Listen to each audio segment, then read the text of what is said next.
Hey, welcome back to the Step It Up Entrepreneur Podcast. Your host, Thomas Keenan, coming at you with another awesome episode. Today, I've got Mr. Braxton Wood with me. And me and this dude got some history. Not a lot, but enough history for me to give this dude my stamp of approval. And for those of you who know me, I don't give that out to a lot of people because let's just call it what it is. Most people suck at what they do and they think they're better. But with that being said, I got to spend some time with Braxton. I guess about a year ago, you and I started interacting, and it's funny. You came through a hiring process, and long story short, I wound up bringing you into an organization we were both part of for a while, and it was a lengthy, drawn-out hiring process, quite intentionally. If you didn't figure that out, wind up bringing you on, and just watched you work some magic on the back end of things, and really got to see your skill set. And the skill set that I'm talking about, so people here understand what it is you do. And I want to dive into this heavily before we're done with today's episode. But like, dude, you're the back-end systems expert. You are the software integrator. You're the human being who puts the shit together in the back end, so everything appears seamless and functional. I like to think so. Yeah, and getting the Keenan stamp of approval, that's a big deal. So thank you. Yeah, man. No, I appreciate you coming on here. But before we kind of dive into how you and I met and how that interaction went and kind of where we both are right now in business, I want to kind of just get the audience caught up to speed with who you are and kind of what got you even involved in the whole, I don't even know what the right terms to call it, like the software stack world, the automation world, the marketing world. Like there's so much crap that you do. It's like you're not just a typical marketer, in my opinion. So give me a little bit of the backstory of where you got started and even some of the positions you held along the way with some of the bigger companies. Sure. Yeah. So I'm kind of a maniac. So it's hard for me to not explain a little bit about myself and give the full backstory without kind of going where it all began. And for me, one of the things that is kind of a badge of approval and a badge of honor for me, really, is that I didn't graduate high school. I didn't attend college. I haven't set foot in a classroom since I was 11 years old. And that was by choice to some extent. And I won't go into the details and bore everyone about it. But I took a very non-conventional path with my education. And part of the reason was because I didn't know what it was I wanted to do. And so I wasn't going to waste time and resources and money trying to find myself at college or something like that. That didn't make sense to me. So just know that going into this conversation for everyone listening, that's how Braxton started. But in terms of how I got into this career, whatever you want to call it, I took an interest very early on in a side hustle right after I got married, and I realized the act of trying to market the side hustle was more enjoyable for me than the performing in the side hustle itself. So one of the very first marketing books I picked up was Seth Godin's Purple Cow. If anyone has not read that book, I highly recommend it. It just gets the wheels turning in your head a little bit. So that's how it got started. About 3 years from that point, after practicing marketing on my own, having a couple small wins for myself just with various little projects I was doing, I ended up getting hired in my first real marketing job, my big boy job, at a software company where there were 600 other employees there, and it was a marketing software company. And just from there, the whole trajectory of my career changed. So that's where it started. That was the first real gig I had. And that was when I realized that I am a super big nerd. And so I love the technical side of marketing. So that's what I would consider myself is I am a marketing guy, I am a software guy, but I consider myself, my bread and butter, my wheelhouse is the technical marketing, the technical operations of entrepreneurship, of business. Sure. So that's where it started. I ended up leaving that company, and having the experience and knowing that software like I did got me into a few other positions with other companies, allowed me to work from home. I started making six figures at that point, and so that's in a nutshell. That's me and how it all started. Yeah. No, that's awesome. I think it's really cool. And you talk about it now. I want to get into some of the marketing you do for yourself now, because you're just a flat out TikTok influencer at this point, which I want to dive into you with on that in a minute. But one thing that I didn't know about you until long after that, I started bringing you through a hiring process and actually eventually hired you, was that you also have another side hustle of helping other people kind of go through the interview process, dial in their resumes, and get hired into positions. Yep. So here I am bringing this dude who's literally a hiring expert through my hiring process. And it's funny because at the same point in time as I'm probably grilling you and assessing this from a 10,000 foot view, you're doing the same thing to me. Mm-hmm. And at a much higher level than what most people I think normally would do. Which Yep. And it's like my badge of approval is kind of like, oh, cool. I pulled the marketing expert or the hiring expert through and started working with this guy. So I must have done something correctly in order to get that thing kicked off the way that it Gotcha. did. Mm-hmm. So I think that's cool. But tell me a little bit about how you're helping people in that arena too, because that's completely separate from the marketing and the automation stuff that you're doing. It is. It's a completely different business. So during that journey, when I was, a brand new legal adult, right, like 18 to my early 20s, that journey I took to figure out what it was I wanted to do, to figure out how to get into companies where I would have a real fulfilling job, where I could have something that was my dream job. That was a very intentional process. And what I learned along the way was very, very, very few people in the job market understand that process. And so I felt like this was information that I needed to share with the world, quite honestly. So if the marketing and the software stuff is my superpower, then this is really a huge passion of mine, just because it's me being able to do a little bit more of my philanthropic side is the way I kind of view it. But yeah, so like there's a lot of stuff that people don't know about the hiring process and the hiring industry in general that I try to shine light on and help people understand, regardless of your education, your experience, here's a different path. And I know it works because I've done it myself. And also plenty of other clients have done it as well. Yeah. Yeah. So for the people who are listening here who may not be entrepreneurs or who may be, someone who's just going to be an employee, which is nothing wrong with that, in my opinion. The world needs that as well, right? Yep. What are some of the biggest hiccups or headaches that you see people are running into when they're going through a hiring process or trying to get a job? It's funny. I wrote an ebook that addresses this because what most people don't realize is you can take yourself pretty far with just your resume. And most people don't realize that. And the ebook that I have addresses the four most common mistakes that I see with people in their resume. And I review hundreds of resumes every year, hundreds. And I see the same four issues with every single one of them. And just for reference, for everyone's context that's listening, on average, the most resumes are less than a 30% match for the job that they're being sent into. And so if you're not getting interviews, that's why, is because you're making these four mistakes. So the four mistakes are, most people have this pitfall of focusing on highlighting the functions of the job that they were in previously, rather than focusing on their accomplishments, which is what employers really want to hear. Most people will just regurgitate their job description in previous roles and not focus on what they achieved in those roles, which is, that's the most important piece. So that's mistake number one. Number two is the layout. Some people think that fancy layouts with fancy fonts and even putting your profile picture on your resume, think that that's going to make it stand out, and it doesn't. It actually is counterintuitive. Mistake number three is, let's see, I'm trying to go through my ebook now. I guess another mistake that people make is having more than one page. And that's not necessarily a bad thing, or it's not necessarily wrong. But what people don't realize is that trying to stuff all of your experience in your resume and making it exceed one page doesn't accomplish what you think it does. You think that it gives people and employers a full picture of yourself, and it really doesn't. That dilutes the punchiness of your resume. Yeah. Like, so hey, we don't need your rap sheet. We just need the bullet points. Exactly. Yep. Show us what is relevant. And that's the other mistake, really, is people really struggle with making the resume relevant for the job. Because another thing that's important to know, and people can Google this to confirm this, but the average employer reads a resume for less than 7 seconds. Yeah, I believe that. Yep. So if you're not catching their eye in those 7 seconds, bottom to the pile it goes. Yeah. So here's a scenario, and this is just the way that I operate when I bring people through a hiring process, right? Like, the resume is one of the last things I look at. Okay. So on the front end of things, I'm looking to ensure that someone has actually jumped through the hoops that I've intentionally inserted into the process. So if I asked you for an email, I'm expecting an email back. If I asked you to fill out this application or take this assessment, I'm looking for those back. And there is a time limit on it. However, it is not discussed.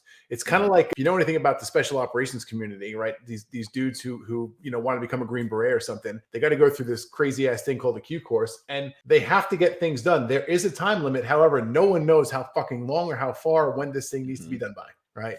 So I have some of that stuff in the hiring process quite intentionally, and I'm looking for it. And like, if you're an effective communicator, you're not going to have any problems going through to the next stage. And it isn't until further down the line where I'm actually, taking a look at the resume and sizing it up at that point. But what do you suggest to people who are going through the hiring process, who are dealing with someone who's like me, who really doesn't care less about the resume until it's later on down the line? So you can actually kill two birds with one stone under this topic. And those two birds are, like, one thing I tell all my clients and in my content even is people need to understand it's important to study the job listing so that you can speak to the requirements in your resume. Very few people do that.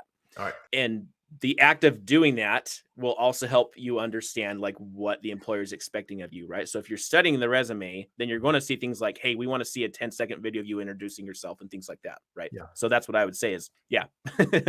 Yeah, that's smart. Yeah. Also, so what I picked up from you here, which you didn't clearly say, but I'm going to say it for you, or maybe you tell me I'm wrong here, which is fine too.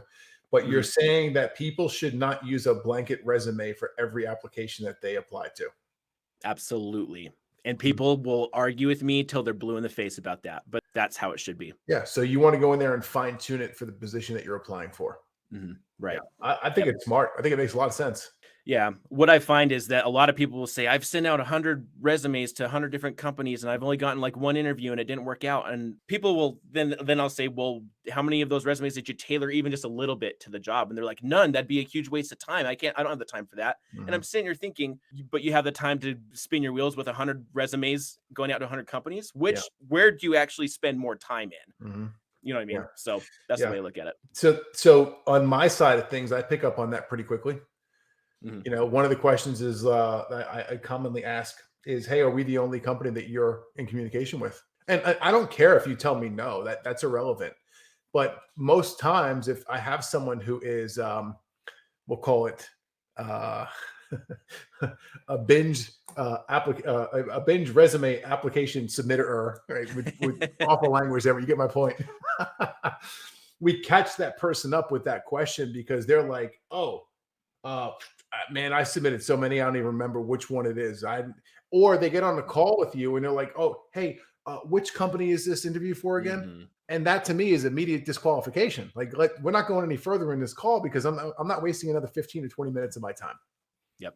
So Absolutely. It's funny. People are going to come in here thinking that they're going to learn a marketing game and how to automate their business. And here we are talking about a fucking hiring process. I think it's important for leaders to understand though, as well. Like, I think it's very relevant for that reason. Yeah, no, I agree with you 100%. And I think it's really cool because you and I are both representing two sides of the hiring process here, right? I'm the one who helps my clients build and design and implement the hiring and then the onboarding process. And you're on the flip side of it, helping your clients come through the hiring process in order to go ahead and land the job. Very much. I think it's really cool. Yeah. Yeah. I can see us doing some shit there in the future too. Yeah. There's a lot. Yeah. Yeah. Side note here, right before we hopped on this call to record this episode, I just got word that the CEO of WiseHire just booked the podcast. He's coming on. Oh, awesome. Yeah. So I'm excited for that. I've been using that platform and I got an affiliate deal set up with them as well. So I have, I don't know, probably 20 of my clients set up on their platform, and it's solid. It works really well. And I'm a big fan of it. So I'm excited for that. Let's dive in a little bit here. Let's switch gears. Let's get nerdy as shit, right? So you came into a software platform. We'll leave it unnamed as of right now. People who know me and know the communities I've run with in the past will probably pick up on it. They had a name change a couple of years ago, and it's silly, but whatever.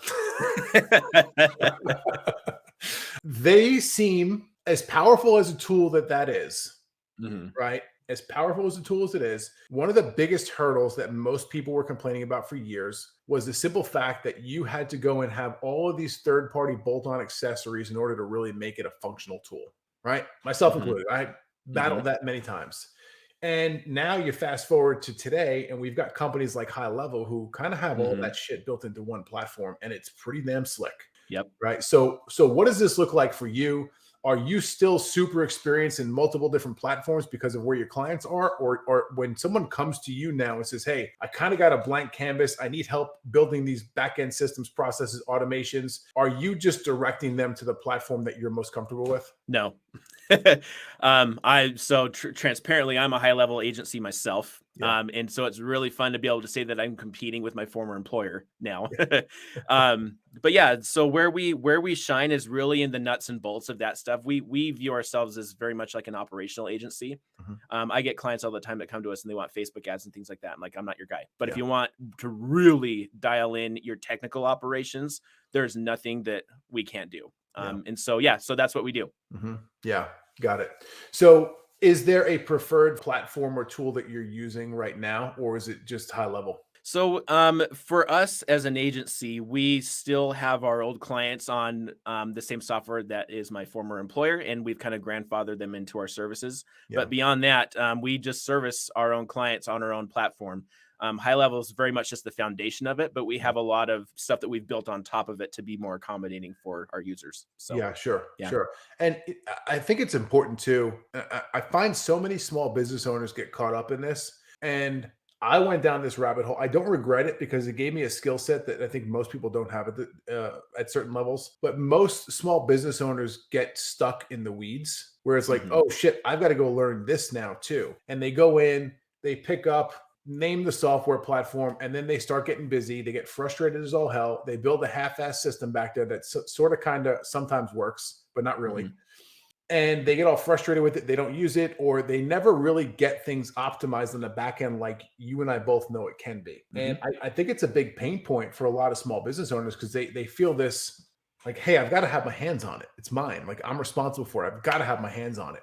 And yeah, I do agree to some extent that you should have some knowledge, some working knowledge of how things work, what tools you're using, what's the end result you're looking to put together. But at the end of the day, if the actual end result is truly delivered at a very high level with services from what you and your team put together, like does the business owner really have to know the nuts and bolts and how to go in there and build a landing page and connect the dots and zap this to that thing or Pabbly this to that?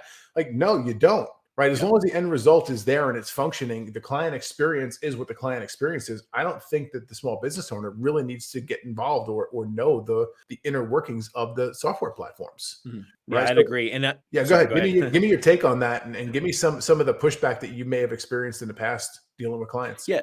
One of the biggest things that is a challenge for us that I find, I'm sure this happens with other agencies as well, is that what could be a simple conversation, the business owner often makes it very complicated. And so we do very well. Like I've worked for some very type A, my bosses was a very type A redheaded woman, and she was as fiery as you could imagine.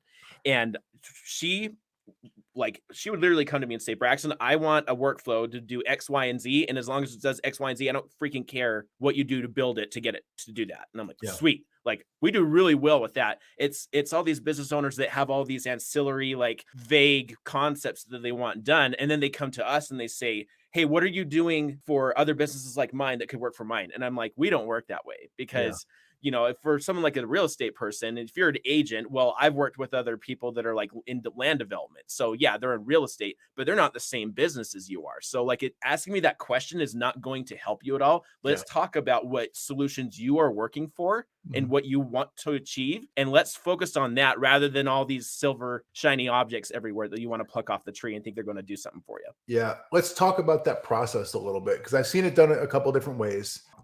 I've been involved in the whiteboard sessions where you kind of just whiteboard it out and then someone goes in and builds it or at least puts the framework together. But what's that process look like for you? Let's say you've got that type A, the high D on the disc assessment, traditional visionary leader who comes to you and says, "Hey, Braxton, this is what I want done. This is where we are right now. This is the end result. I don't care how it gets done, but this is what needs to happen. This is the workflow. This is the project we're putting together. This is how I want this to look for the client on the deliverable." What does that process look like for you and your team? How are you collecting that information? How are you roughing it out or documenting it and then turning it into like action items or real tasks in the software? What does that look like?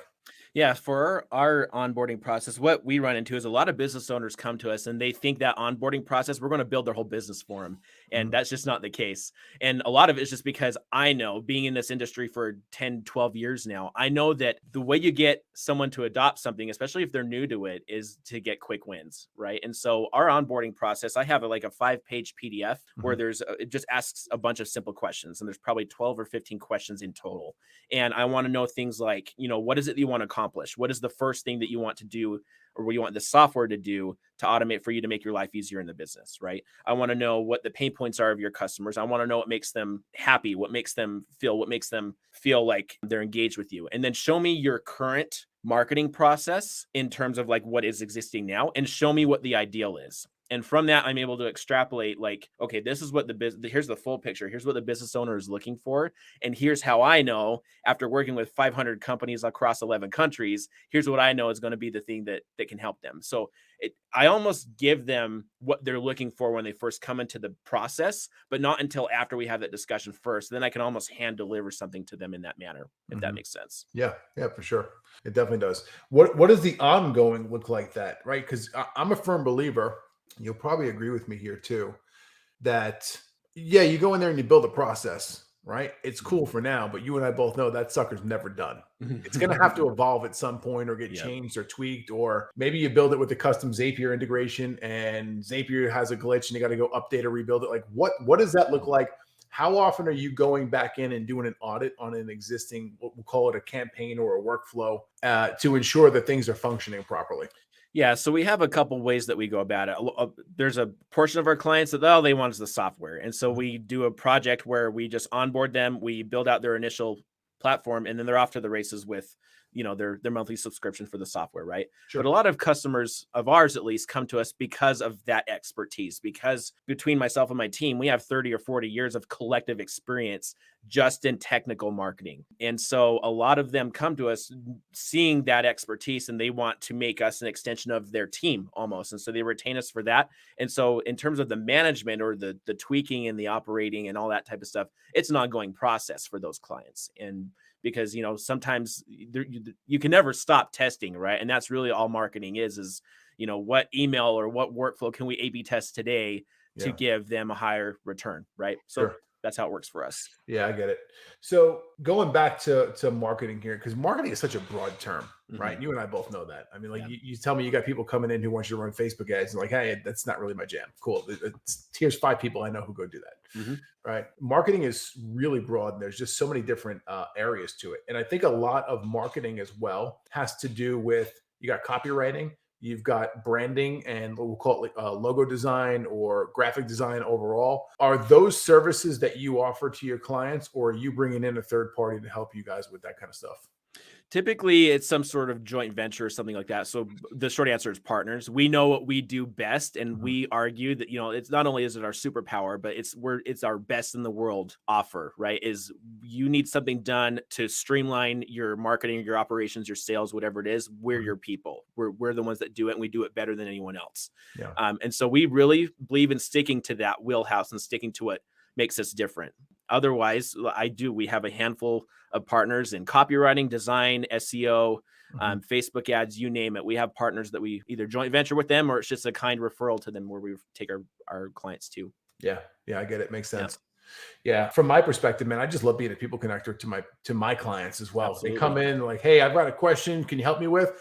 And if I can help them, cool. I'm going to help them immediately, right? Because that for what I do and the amount of money people are paying me a month to come work with me, like, yeah, I'm going to basically jump through hoops for you if you Hmm. ask me to help you with something. However, you and I both know that sometimes situations pop up where you're not the best fit to help that person with the problem that they have, and sometimes it's in a personal realm, sometimes it's in the business realm, Hmm. right? And I have a network of people that I'm connected to over the years. Like I would call it, I don't even want to use the word partner because if I give a referral to someone, I'm not one who's expecting something in return, Yeah. right? For me, I rather give and say, hey, I'm not the right dude for this. Go speak to Braxton and his team. They're complete savages at this. They're going to take care of you, knowing that that person's going to get taken care of at a high level, right? And that I don't know, some way down the road, maybe it comes from you, maybe it comes from somebody else, but the universe will reward me in a positive manner. and will bring it back to me. But I'm not one to go and like, oh yeah, hey Braxton, I want to bring somebody over to you, but make sure you give me that 10% affiliate commission because that's what I'm really after. Like, it's just not how I operate. Yeah. Yeah. Yeah. That's And cool. it's great too. Yeah. Like, and I almost look at it from the reverse in a way, I guess, because one thing that I appreciate, you know, quality people from people I trust and I believe they're quality themselves. Right. And so I make it a point to, you know, I tell a lot of people, you know, if I get a referral from me, you can probably expect, you know, 10% of the first invoice from me as like a refiner fee or whatever you want to call it, just because I want people to know that I'm that grateful for that trust, because I know that when people put their stamp, their name on something, then I want to make sure they're taken care of, because I don't want to ruin that friendship, burn that bridge. So. Yeah. No, you see, it's a good flip side of it as well. I think there's nothing wrong with that. Right. And it's you saying, hey, thank you very much. Here's a little something. I have the problem with the people who come to you and expect it. Yep. Likewise. Yeah. That's where it's like, really, dude? Let's switch gears here again, man. We briefly talked earlier about TikTok and your stardom over there. And you know, I've been watching your channel for a while, and I don't even know what the stats are at this point, but like you've got a massive following, and you're to the point now where you can legit tell the world, like, no, I'm a fucking TikTok expert. Like, you want to blow up yourself on that platform, I know exactly how to do it. All right. Yeah. So how did it all start? When did you actually start getting involved on that platform, and when did things really start to take off on it for you? Yeah, I was one of those people, like, let's be honest. I'm conservative. I was one of those types that said, "Oh, it's made by China, you can't trust it," and stuff. And that was my position on it for a long time. But I have a friend that has 4 million followers on her TikTok. And when I saw what she was doing, I was like, maybe there's something to this. And as I looked at it a little bit more, I realized that the authenticity that happens on TikTok, you can't find anywhere else. And the level of freedom that people have to express themselves on TikTok, you can't find that anywhere else. So I'm like, maybe I give this a try. So I started on TikTok January of 2022. I've been on it just over a year now. And it was really frustrating at first, because I'm in a Facebook group. I'm seeing people saying, I got 20,000 followers this week, and it was amazing. And I'm like, I'm over here like, what the hell am I doing wrong? About 3 or 4 months into it is when I kind of found my stride, and it was fun. It was amazing. But yeah, like that's how long it's been. And it's been a wild ride for sure. That's quick, man. I didn't think it would be that quick for you. I was expecting a couple of years. Yep. What's the process look like for you in developing the content that you put on TikTok? I mean, do you have an ongoing list, like, oh, I got these 10 videos I got to record, or is it just like, oh, I got an idea, let me go do it? It's somewhere in between. I am terrible at planning. I really am. And it's a weakness that I'm trying to, as a business, I'm trying to make a strength, quite frankly. A lot of what I do is very off the cuff. If I have an idea on something, then I whip out my phone and record it and post it in the moment, or at least save it for the right time to post it. A lot of my videos, I'm replying to comments that I get. And then I do have a handful of series and things like that, you know, I make sure that I put out once a week or something like that. But I very largely, you know, I try to post once in the morning, once around lunchtime, once in the late mid-afternoon. And so if I look at the clock and I'm like, oh, it's time to post something, I'll just sit there for 5 minutes and think about what to post. And that's my life on TikTok pretty much. Yeah. So 3 posts a day, which is good. You put a lot of content out there. What does the actual content creation look like for you? So if you're posting kind of in the moment, I'm going to assume here, it's safe to say that you're not fine tuning, polishing, or editing these videos. You're going in there, you're recording, you're putting that sucker up and saying, see you later. Let's hope this sucker does well. Pretty much, because again, that goes back to the authenticity. We've had 15 years of the Facebooks and the Instagrams and where everything's all polished. And I think people are allergic to that a little bit now. And so the authenticity that users on TikTok, they crave that authenticity. They crave people with a genuine touch. And if you look at all of the most famous, biggest TikTokers, they are all very transparent, and they all are very vulnerable in what they do and what they put out. And so I think there's something to that. And I think there's something, anyone that wants to get on TikTok, that's something to learn from for sure. So let's talk about Facebook group here for a second, because you mentioned one. What if you're open to sharing, what's a good Facebook group or community where people can go and learn about how to leverage TikTok the best? It's hard for me to say. So the one that I'm in, oh man, this is hard for me. The reason I'm in the Facebook group about TikTok that I am is because I bought somebody's course on it. I got 3 videos into that course, and I'm like, this doesn't seem right to me. And this person's positioning themselves as an expert on TikTok, as a guru, and that's what their whole TikTok is about, is tips on TikTok. But my following is nearly 3 times as hers. And so and a lot of the things that you hear a lot of TikTok gurus recommend is, oh, stick with trends, follow trends. And I'm like, no, because you're going to attract the wrong people. You're going to attract people for the sake of the trend, not for Yeah. what is unique about you. So it's really hard for me to say or recommend a Facebook group, because what I found is people trying to follow that advice, especially for people that are entrepreneurs, people listening to your podcast. I don't think that's going to serve them in the long run. So let's cut to the bullshit here. What you're trying to say is just go and be authentically you. Very much. And there are some tricks. And like, if people were to ask me, I do have tips. I do have tricks that I know work on TikTok, but that's where it all starts, is you have to be willing to be authentic first. Yeah. Yeah. That makes sense. That makes sense. Let's talk about stats. Okay. Where are you at right now? How many followers? Just over 337,000. I think I checked this morning. Yeah. So what's an average view count look like on a video you put up? This is the part that sucks a little bit, because TikTok still is very much the Wild West, but it's becoming a little less so. So views, I think across the board, have been down for almost all creators. And I think it's because TikTok, the masses that have been flocking to it, it's important to maintain a level of quality. And so TikTok's becoming a little bit more like YouTube in that sense, where there's a level of polish that I think TikTok is making people expect. I'll put it that way. Yeah. But the last time I did a count on what an average video performed, I think I did it across 3 months or something like that. I averaged 600,000 views per video. Damn, that's ridiculous. Yeah. Yeah. The most views I have on a video, I think, is 398,000. Cool. And it was a video that was put up about a year ago. And shortly after that is when I saw a massive switch in TikTok. And now I put up a video like once, twice a week, right? Like my social media team just kind of grabs an Instagram reel and repurposes it over there, which I may have to go to a more guerrilla warfare style after talking to you about this. But I say that because now on average, I get a couple hundred views on a video versus a couple 100,000 views, which was happening on a regular basis prior to that. Yep. So, yeah, I think that's just the platform evolving. And, look, Facebook was the same way years ago. You can go in there and get dumb views on your stuff and great engagement. And now it's kind of like, not so much. Very much so. So obviously, social media is a form of marketing, right? That could be a niche within itself. You're using social media, the TikTok platform in particular, to kind of go out there, find your voice. People see your face. They either love you or they hate you. There's usually no in between. Yep. I'm sure you get a lot of people comments. Hate me. A lot. Yeah. And you're fine with it too, which I think is awesome. Says a lot about you. But what does that look like from a marketing perspective for your businesses? Like, are you generating leads at this point and turning them into paying clients? I am. Yep, for sure. It's crazy to see, if I look at my CRM and see the list that I've built, and I know what portion of it came from TikTok. It's pretty staggering. So it's a big, and it's not, I shouldn't say it's not a stupid number by any means, but it was way more than I anticipated. Which shocked me, quite honestly, because I've never experienced that with any other social platform at all. Right. But it's definitely a business builder. And there are people that are probably doing it better than me. A lot of what I do is very entertaining and it doesn't convert people. And I'm fine with that, because there's certain reasons why I view it that way, is that's the right way for me to go. But it can definitely, like, there are people that go on TikTok all the time and they say, this one video changed my life. And to a large extent, that's true. In fact, have you heard of did you see this video of the ocean spray guy?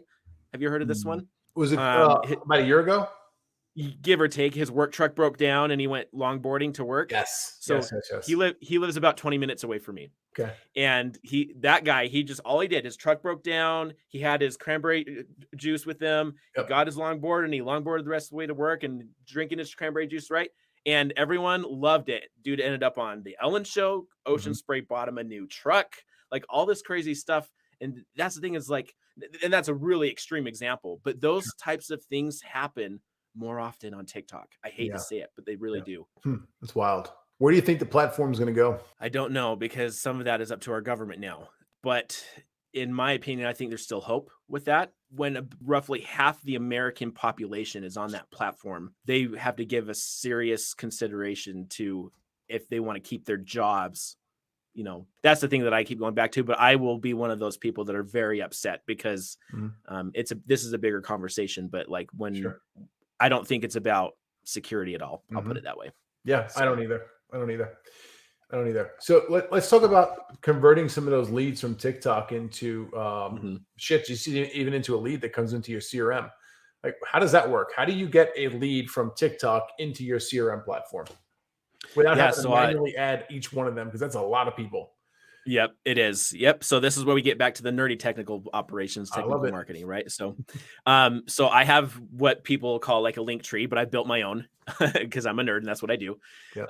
But yeah, so once you have 1,000, unless it's changed, once you have 1,000 followers on TikTok, you can put a link there, and so that's where people go when they click on it. There's a very simple landing page with a bunch of buttons on it with a bunch of different offers for me, depending on what they're looking for. And that's one of my first strategies is, if I'm speaking about something that's relevant to a particular issue or an offer, then the last 4 seconds of that video is me saying, hey, give me a follow and go to my usual spot here, which is my link tree. And you can click and download the ebook or get the offer or hop on the webinar or whatever it is. Yeah. And then it's just, that's just the top of the funnel. That's just the entry point, right? Like anywhere else where we market, and people just enter into my CRM that way.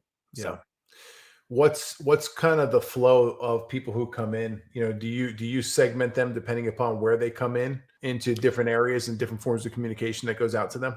very much so. So everyone is segmented based on what offer they came in on, whether it's a freebie or whatever.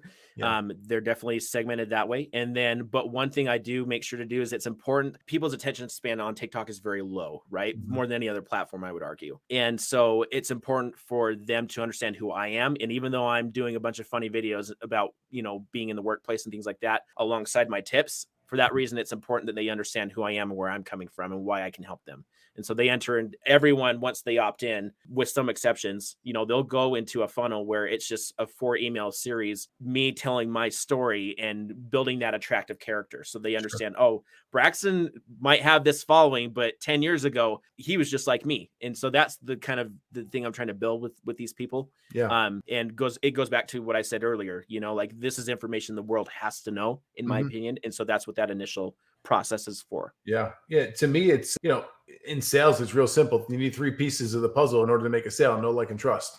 Yep. And that's just you. Okay, cool. I had you opt into this form. You're obviously showing that you're interested, but here's a little bit more information about me so you can get to know me better, because you're going to need to get to know me better in order to determine if you're going to like me. Yep. And then like leads to trust and so on and so forth. And at that point, then you can ask for the sale. Yeah, absolutely. And in my case, there are things that I say are very polarizing. Yes. And that's why I say a lot of people hate me, because they take offense to the choices that they've made that I am being aggressively critical of. So, and so sorry, go ahead. Let's dive into that for a second here. What's the most polarizing piece that you've put out that has given you some serious hate from people? College is a waste of time. Well, first off, I agree with you. Yeah. Yeah. So what's the kickback you've received on that? Like some of the ones that you remember that's been, top of mind. It's quite unreal. I've been called every name under the sun, which I'm a bigot. I'm a racist. What else? I'm an anti-intellectualist. Like, wow. Yeah. You had to go to college to learn how to spell that. Right. I guess so. Maybe college is worth something. I don't know. Yeah, things like that. And I find, like, I'm just like, what I often tell people is try and describe to me the taste of salt. How would you do that, Thomas? Tell me how salt tastes. Salty. Right? You can't do it. Right. And so that's what I tell people is, like, you can't knock it until you try it. And people are so entrenched with their paradigm, with their worldview, that they just can't believe that there's another option. And that's really all I teach people in my content, especially, is there's another option. Yeah. But that's polarizing. That's the thing that people there's other thing. My most popular video recently was one where I shed light on all the dark side of the education system and how it was founded, basically. And that one blew up. It was pretty wild. And the things I got called in that video, I'm an idiot. I'm telling people I'm ruining people's lives by letting them listen to this, so on and so forth. But yeah. So let's go there for a minute, if you don't mind. Okay. I'll give you. I have an idea what you're talking about. Okay. Right. And I agree with it. Right. And I don't think I've seen your videos on that either. Just full transparency. Okay. Sure. But from some of the stuff that I've learned over the past couple of years, the education system was put into place by some people who were in very high power positions to kind of keep people average as shit and basically keep them as workers. Exactly. In order to go work their machines that they had established. So let's dive in a bit deeper. What's the backstory you got on that? Let's unpack it a bit. Yeah. So the reason why I didn't graduate high school is because I'm a product of homeschooling. So let's just get that out there. So I already have a very countercultural view on education as it is. And one of the mistakes people make very early on is they think education and schooling, or education and academia, is synonymous, and they're not. It's two different things. You can get an education without going into a classroom. So just to preface this, so I've been a student of this for a very long time, most of my life. Think back to the industrial age, right? Where to some extent people remain average. It was necessary, right? Because that's how you kept them in line. That's how you kept them to conform. That, and the education system is just an extension of that. So the two people that I highlight the most on this topic are John D. Rockefeller and Horace Mann.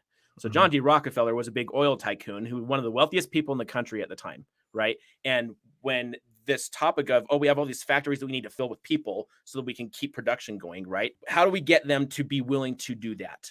And they did John D. Rockefeller, I don't know who else, but a group of people, including him, did a bunch of research to figure out how that would happen.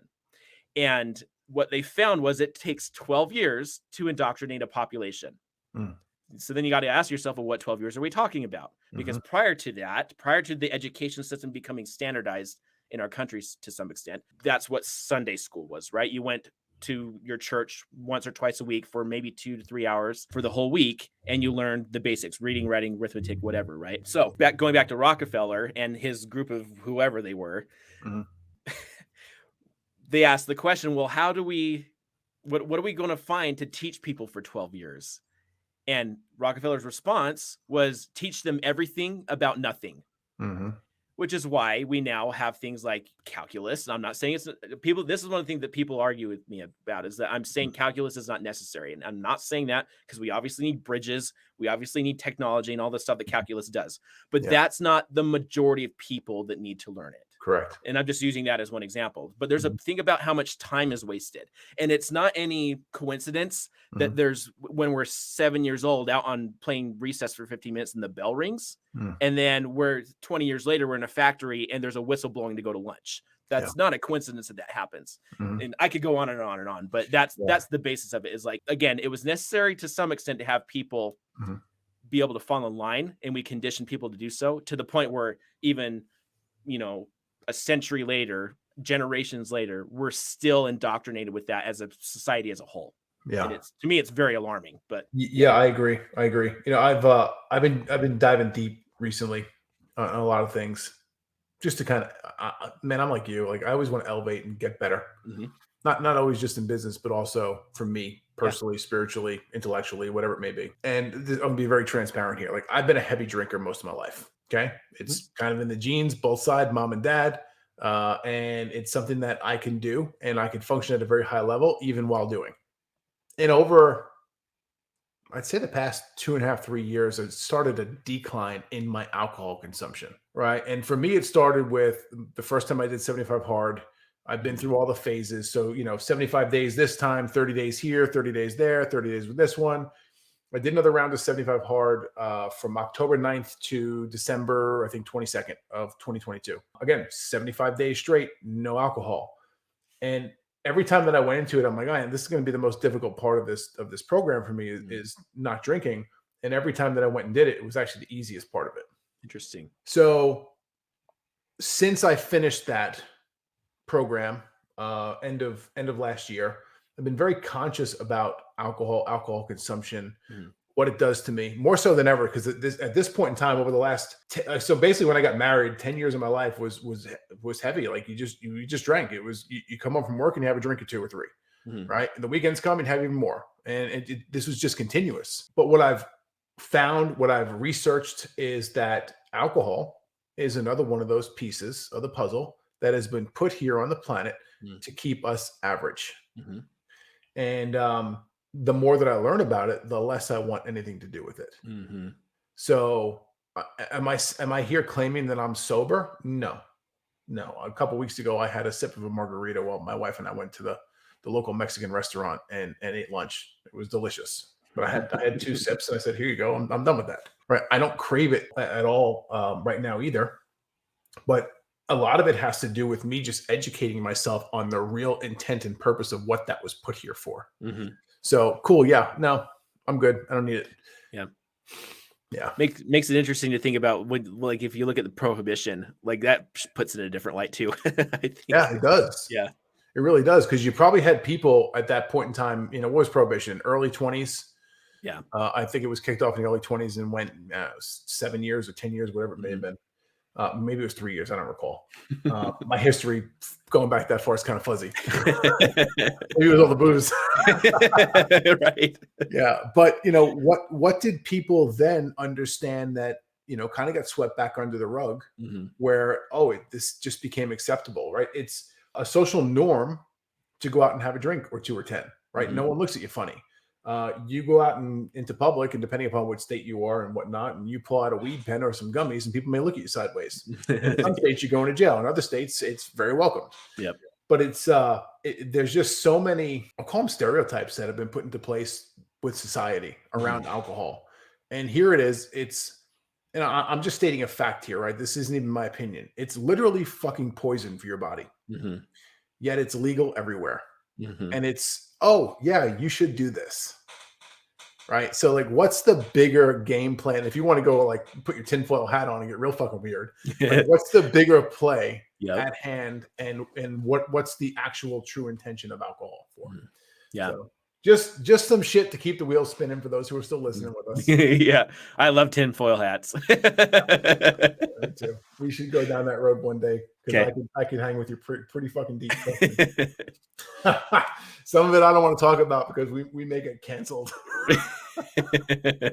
Yeah, that's fair. Yeah, man, this has been awesome. I appreciate you coming in here and chopping it up with us and giving some good game and content. And it's always just good to connect with you. Absolutely. Likewise. Yeah. What's the best place people can go to find out more about you and some of the services you offer? Oh man. I would say, it's hard to kind of DM people on TikTok, even though that's where I'm most active. So I would just say, find me on LinkedIn, that works. Or I'm on Facebook. My Facebook is open and accessible to anyone that wants to message me or whatnot. So cool. Definitely connect there. Yeah. Yeah, man. Appreciate it. Thanks for coming in today. Yeah. Thank you. Thank you for tuning in to the Step It Up Entrepreneur Podcast. Make sure you head over to stepitupentrepreneur.com and make sure you subscribe so you never miss an episode of the Step It Up Entrepreneur Podcast.